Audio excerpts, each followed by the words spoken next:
इस प्यार को क्या नाम दूं?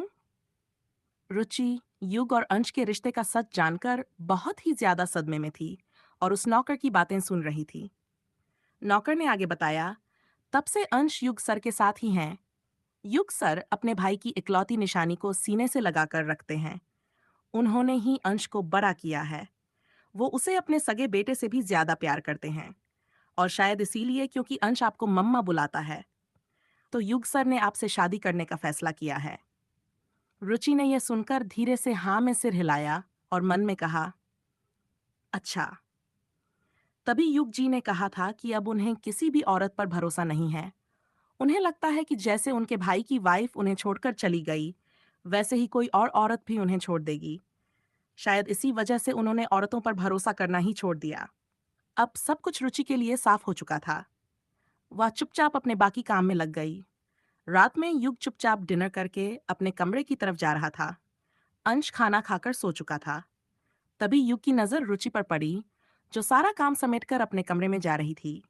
युग रुका और उसके कमरे के पास जाकर बोला, मेरे लिए एक कप कॉफी लेकर मेरे रूम में आओ। इतना कहकर वह सीधे अपने कमरे में चला गया। रुचि अपने कमरे से बाहर निकली। उसने युग के लिए कॉफी बनाई और युग के कमरे में गई। युग अपने लैपटॉप पर कुछ देख रहा था। रुचि ने कॉफी टेबल पर रखते हुए कहा, आपकी कॉफी, और कुछ चाहिए आपको? युग ने सिर हिलाकर कहा, बैठो यहाँ। उसने रुचि को अपने बगल में बैठने का इशारा किया। रुचि हैरानी से उसकी तरफ देखने लगी। युग ने कॉफी का मग उठाया और एक सिप ली, लेकिन रुचि अभी भी खड़ी थी। उसे खड़ा देखकर युग ने मग टेबल पर रखा और रुचि का हाथ पकड़कर उसे अपने करीब खींच लिया। रुचि लड़खड़ाकर उसकी तरफ गिरी। जैसे ही वह सोफे पर गिरी, उसका हाथ युग के सीने पर पड़ा और होंठ युग के होठों से टकरा गए। दोनों की नजरें मिली और नजरें मिलते ही वह दोनों जैसे एक दूसरे में खो गए। रुचि जैसे ही युग के ऊपर गिरी और पहली बार युग किसी लड़की के होठों को अपने होठों पर महसूस किया, तो वह मन ही मन मुस्कुराने लगा। उसे रुचि के सॉफ्ट हॉट होठों पर टच होते हुए महसूस हुआ और वह काफी ज्यादा खुश हो गया था। उसने धीरे से रुचि की कमर पर अपना हाथ रखा और अपनी आंखें बंद करके उसके होठों को चूमा। रुचि ने जैसे ही उसे आंखें बंद करते हुए देखा, वह हड़बड़ाकर उठने लगी। तभी युग ने उसका हाथ पकड़ते हुए कहा, मैं तुम्हें यहाँ अपने बगल में बैठने के लिए बोल रहा हूँ और तुम चुपचाप खड़ी थीं, इसलिए मैंने तुम्हें पकड़कर अपने बगल में बिठाया। रुचि उसकी बात सुनकर कुछ नहीं बोली। तभी युग ने टॉपिक बदलते हुए कहा, वैसे मुझे तुम्हें कुछ दिखाना था। रुचि अभी भी चुपचाप बैठी हुई थी। तभी युग ने अपने लैपटॉप को घुमाकर उसकी तरफ करते हुए कहा, ये कुछ कपड़े हैं जो मैंने शादी के फंक्शंस के लिए देखे हैं। तुम्हें इनमें से जो पसंद हो, मुझे सेलेक्ट करके बता दो, मैं इन्हें मंगवा लूंगा। रुचि ने जैसे ही युग की ये बात सुनी, वह लैपटॉप की तरफ देखने लगी, जिसमें काफी सारे अच्छे और एक्सपेंसिव लहंगे थे और साथ ही कई सारी ज्वेलरी के डिजाइन्स भी खुले हुए थे, जो दिखने में काफी ज्यादा महंगे लग रहे थे। रुचि ने सारी चीजों को देखकर धीमी आवाज में कहा, मुझे सब बहुत महंगा लग रहा है। मुझे इतने महंगे कपड़े पहनने की आदत नहीं है। रुचि बोलकर चुप हो गई। तभी युग उसके चेहरे की तरफ देखते हुए बोला, मैंने तुमसे कोई सवाल नहीं पूछा है। मैंने तुमसे बस इतना बोला है कि जो तुम्हें अच्छा लग रहा है वो बताओ मुझे। रुचि युग के चेहरे की तरफ देखते हुए बोली, नहीं, मुझे कुछ नहीं चाहिए। युग रुचि के बिल्कुल नजदीक आया और उसकी फोटो पर अपनी उंगली रखते हुए बोला, शादी हो रही है तुम्हारी? मुझे तो, मैं अपनी शादी में पहनने के लिए कुछ भी नहीं चाहिए। इन्हीं नॉर्मल कपड़ों में शादी करोगी क्या? रुचि उसकी ये बात सुनकर चुप हो गई। तभी युग ने कहा, देखो, तुम्हें भले ही कुछ पसंद हो या ना हो, लेकिन शादी में हमारे खानदान के बहुत सारे लोग आएंगे और साथ ही में मीडिया और रिपोर्टर्स भी होंगे, तो तुम्हें अपने लिए कुछ ना कुछ अच्छा चुनना ही होगा। इतना बोलकर उसने रुचि के होठों पर से अपनी उंगली हटा ली। रुचि लैपटॉप की तरफ देख रही थी और तभी युग ने अपनी कॉफी उठाई और आराम से कॉफी पीने लगा। थोड़ी देर बाद रुचि ने युग को अपनी पसंद बताई और युग ने वो सारा सामान ऑर्डर करके घर पर ही मंगवा लिया। वह बाकी सारी तैयारी में भी लगा हुआ था। अगले दिन सुबह जब रुचि किचन में काम कर रही थी, तभी अंश किचन में आते हुए बोला, मम्मा, मुझे आपके साथ खेलना है।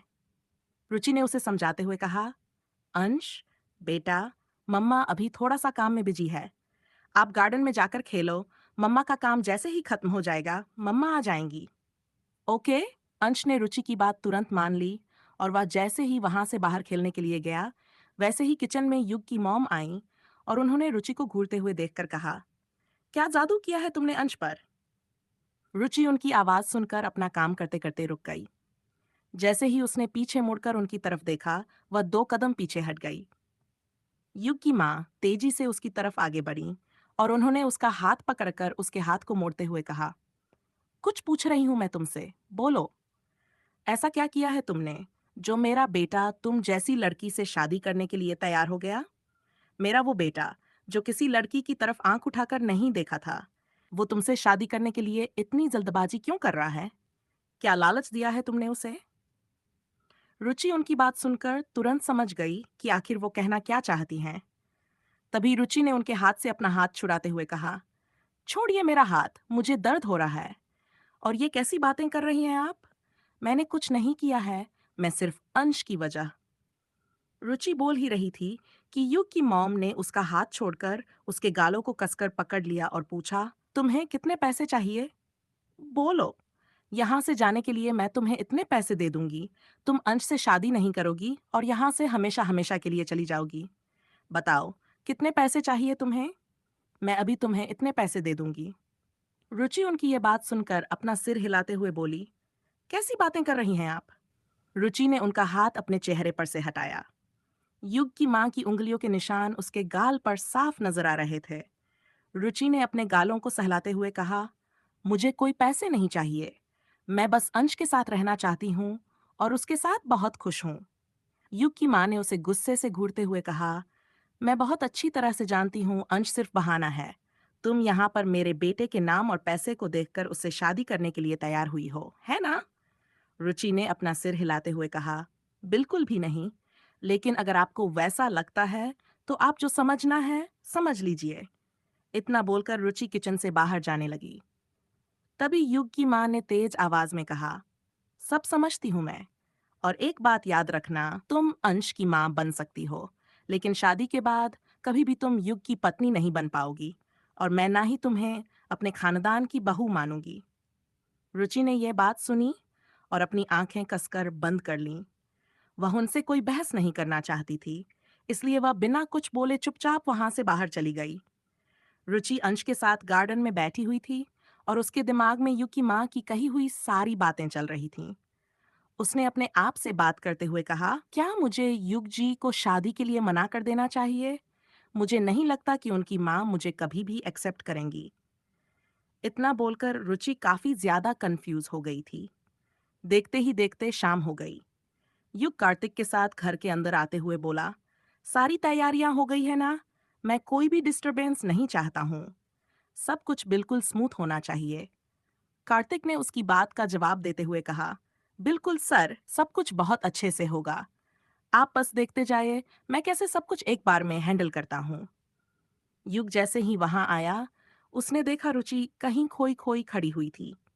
युग ने उसे देखा और तभी अंश भागते हुए उसके पास आकर बोला, डैडी। युग अंश को उठाते हुए उससे बातें करने लगा। युग की नजर बार बार रुचि की तरफ जा रही थी, क्योंकि वह पहले से ही काफी ज्यादा परेशान लग रही थी। उसके चेहरे की मुरझाहट को देखकर युग अपने मन में बोला, इसे हुआ क्या है? युग उसकी तरफ देख रहा था और तभी अंश ने कहा, डैडी, आपको पता है आज दादी आई थी और वो मम्मा से कुछ बात कर रही थी और उसके बाद से मम्मा बहुत अपसेट हो गई हैं। जैसे ही अंश ने ये बात कही, युग सब कुछ समझ गया। उसने अंश की तरफ देखते हुए कहा, अंश, आप एक काम करो, कार्तिक चाचू के साथ जाकर अपने लिए और अपनी मम्मा के लिए आइसक्रीम लेकर आओ। जैसे ही युग ने ये बात कही, अंश खुश होते हुए बोला, हाँ, आइसक्रीम, चलिए चाचू। इतना बोलकर उसने कार्तिक का हाथ पकड़ लिया। कार्तिक युग के इशारे को समझ गया और उसे लेकर सीधे बाहर निकल गया। अंश किचन में आकर रुचि की तरफ देखते हुए बोला, क्या सोच रही हो? रुचि ने जैसे ही उसकी आवाज सुनी, उसने हड़बड़ाते हुए कहा, कुछ नहीं। युग ने उसकी तरफ देखते हुए कहा, एक कप कॉफी मेरे रूम में लेकर आओ। इतना बोलकर युग वहां से चला गया। रुचि ने कॉफी बनाई और उसे लेकर रूम के अंदर पहुंची। जैसे ही वह अंदर आई, युग उठकर खड़ा हुआ और उसने कमरे का दरवाजा बंद कर लिया। उसे ऐसा करते देखकर रुचि की दिल की धड़कनें तेज हो गई। उसने युग की तरफ देखते हुए कहा, क्या कर रहे हैं आप? हमें बाहर जाना है। युग आगे बढ़ा और उसने रुचि का हाथ पकड़ते हुए कहा, चलो पहले तुम मुझे ये बताओ, इतनी परेशान क्यों हो तुम? युग के मुंह से ये बात सुनकर पहले तो रुचि को यकीन नहीं हुआ कि युग उसकी फिक्र कर रहा है। रुचि हैरानी से उसे देखती रही। तभी युग आगे बढ़ा और उसकी नजर रुचि के गाल पर बने उंगलियों के निशान पर गई। उसने रुचि के गाल पर अपना हाथ रखकर उसके चेहरे को धीरे से ऊपर की ओर उठाया। रुचि उसे इस तरह अपने करीब आते देखकर थोड़ा सा हटने लगी, पर युग ने उसकी कमर में अपना हाथ डालकर उसे अपने करीब खींचते हुए कहा, ये क्या है? रुचि ने अपना सिर हिलाते हुए कहा, कुछ नहीं। युग उसे घूरते हुए बोला, मुझे झूठ बिल्कुल भी बर्दाश्त नहीं है। मॉम आई थी ना? रुचि ने धीरे से हाँ में अपना सिर हिलाया। युग ने तुरंत उसे दोबारा पूछा, क्या कहा था मॉम ने तुमसे? रुचि की नजर नीचे झुक गई। उसकी आंखों में आंसू थे। उसने धीमी आवाज में कहा, युग जी, आपकी मॉम ने मुझसे जो कुछ भी कहा है वो बिल्कुल सही है, और मैं चाहती हूँ आप भी उनकी बात को समझें। और रुचि अपनी बात पूरी नहीं कर पाई और उसकी आंखों से आंसू बहने लगे। आंसू सीधे युग के हाथ पर गिर पड़े। युग ने उसके चेहरे को ऊपर उठाया और उसके दोनों गालों पर अपना हाथ रखते हुए कहा, क्या कहा मॉम ने तुमसे? ये बताओ। इतना बोलकर युग ने अपने हाथों के अंगूठे से उसके आंसुओं को पोंछा। रुचि ने उसे पूरी बात बताते हुए कहा, आपकी मॉम नहीं चाहती कि मेरी आपसे शादी हो। ऐसा लगता है कि मैं आपसे शादी सिर्फ और सिर्फ आपके पैसों के लिए कर रही हूँ। और जहाँ तक मुझे लगता है, जैसा वो सोच रही हैं, वैसा ही बाकी सब लोग भी सोचते होंगे। ये शादी रोक दीजिए। ये शादी इस तरह से करना ठीक नहीं है। आप सच में बहुत अच्छी लड़की डिजर्व करते हैं, मेरे जैसी नहीं। रुचि को इस तरह रोते रोते ये बात बोलते देखकर युग उसके चेहरे के बिल्कुल नजदीक आया और उसने रुचि के होठों पर अपने होठ रख दिए। वह उसे बड़े प्यार से बहुत ही सॉफ्टली किस करते हुए बोला, मैं अपना फैसला नहीं बदलता, और आज तुमने ये बात बोली है, अब दोबारा ये बात मत बोलना। रुचि सदमे में थी। जिस तरह से युग ने उसके होठों को चूमा था, वो उसके लिए बहुत ज्यादा अनएक्सपेक्टेड था। उसने बिल्कुल भी एक्सपेक्ट नहीं किया था कि युग उसे इस तरह से किस करेगा। रुचि को इस तरह सदमे में देखकर युग ने उसके गाल पर से अपना हाथ हटाकर उसकी आंखों में आंखें डालकर देखते हुए कहा, तुम बाकी लड़कियों जैसी नहीं हो, इसीलिए मैं तुमसे शादी कर रहा हूँ। और अगर तुम्हें ऐसा लगता है कि मैं तुम्हारे अलावा किसी दूसरी लड़की से शादी करूंगा, तो तुम गलत हो। मैं तुम्हारे अलावा और किसी से शादी नहीं करूंगा। रुचि हैरानी से उसकी तरफ देख रही थी। तभी युग ने अपनी बात पूरी करते हुए कहा, मेरे अंश के लिए तुमसे अच्छा और कोई नहीं हो सकता। मैं तुम्हें ये बात पहले भी बता चुका हूँ, इसलिए तुम्हारे दिमाग में जो भी ख्याल है उसे अपने दिमाग से निकाल दो। और मॉम ने तुमसे जो कुछ भी कहा है, उनकी बात मत सुनो। वो वैसे भी कभी अच्छा नहीं बोलती हैं, तो उनकी बातों को इग्नोर करो और मैं उन्हें समझा दूंगा। वो आज के बाद दोबारा कभी तुमसे इस तरह की बातें नहीं करेंगी। रुचि ने उसकी बात सुनकर धीरे से हाँ में अपना सिर हिलाया। तभी युग उससे 2 कदम पीछे हटते हुए कहा, तुम्हारे कपड़े थोड़ी देर में यहाँ आ जाएंगे, उन्हें ट्राई करके देख लेना। इतना बोलकर युग वहां से सीधे चेंजिंग रूम की तरफ चला गया।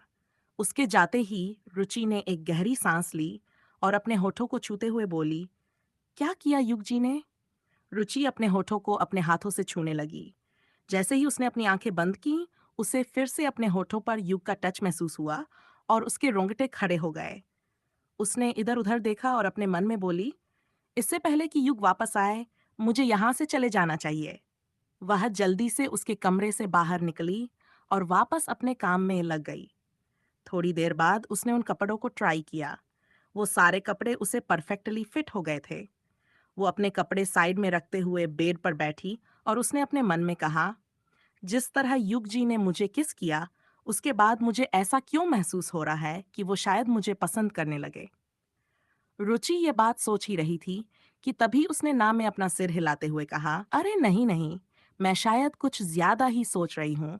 ऐसा कुछ भी नहीं है। लेकिन अगर ऐसा नहीं था, तो उन्होंने इस तरह मुझे किस क्यों किया?